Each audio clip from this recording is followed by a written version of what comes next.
ব্রাহ্মণবাড়িয়ার ৬টি আসনের মধ্যে ৪টি আসনে বিএনপির প্রার্থিতা ঘোষণা করার পর আসনগুলোতে নির্বাচনী আমেজ শুরু হয়েছে। তবে ব্রাহ্মণবাড়িয়া ৪ আসনের প্রাথমিক মনোনয়নের নাম না থাকায় কবির আহমেদ ভূঁইয়ার কর্মী সমর্থকরা বিক্ষোভ ও সমাবেশ করছে।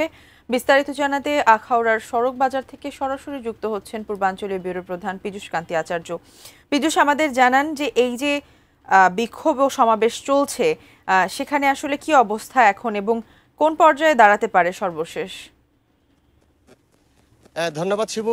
আপনি যেমনটি বলছেন যে ব্রাহ্মণবাড়িয়ার ৬টি আসনে কিন্তু এখানে বিএনপির মনোনয়ন, যে প্রার্থীতা প্রাথমিক মনোনয়ন দেওয়া হয়েছে, এর মধ্যে ৪টিতে কিন্তু মনোনয়ন দেওয়া হয়েছে, আর ২টি কিন্তু এখনো মনোনয়ন দেওয়া হয়নি।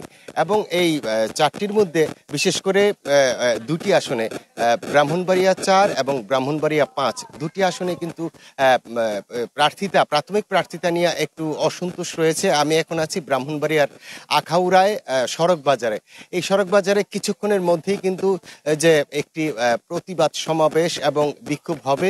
এখানকার যে প্রার্থী চেয়েছিলেন যে কবির আহমেদ ভূঁইয়া, তার সমর্থকরা কিন্তু এখানে একটি সমাবেশ করবেন এবং এখানে একটি তারা গণ মিছিলও করবেন।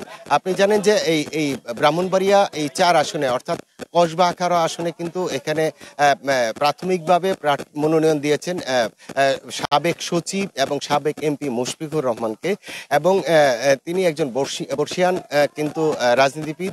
কিন্তু এখানকার যে মনোনয়ন চেয়েছিলেন যে কবির আহমেদ ভূঁইয়া, তার যে সমর্থকরা রয়েছেন তারা বলছেন পুনর্বিবেচনার জন্য কিন্তু তারা দাবি জানিয়েই কিন্তু কালকেও মিছিল করেছে, আজকেও মিছিল করবেন, এবং এখানে কিন্তু একটি মানে উত্তেজনাও রয়েছে।